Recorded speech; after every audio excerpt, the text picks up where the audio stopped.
मित्रांनो, मी आलो आहे वंदना नर्सरी संगमेश्वर येथे आणि सगळ्यात आधी 2 बारमाही कलम घेतली आणि त्यानंतर आता जे नर्सरीवाले काका आहेत त्यांना केशर कलम काढायला सांगितले 2. तर त्यांनी एक हे काढलं आहे आणि हे दुसरं कलम, अशी 2 केशर कलम झाली. आता मला 2 पायरी कलम पाहिजेत, तर पायरी कलम ते काढता शोधून त्याच्यामधून. हे एक झालं आणि अजून एक पाहिजे.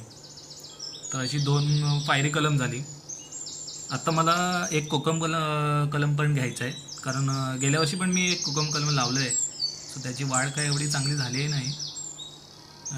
यावर्षी पण लहान रोपच आहेत. हे 1 वर्षाचं मोठंसं रोप त्यांनी चांगलं शोधून दिलं आहे मला.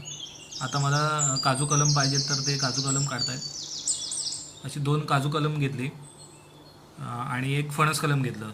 तर हे आता ते काका ते स्वतःच गाडीमध्ये भरत आहेत आणि हे घेऊन मी माझ्या घराकडे गेलो. तर याची पूर्ण व्हिडिओ चॅनलला अपलोड आहे, ते जाऊन नक्की बघा आणि व्हिडिओ आवडल्यास लाईक शेअर सबस्क्राईब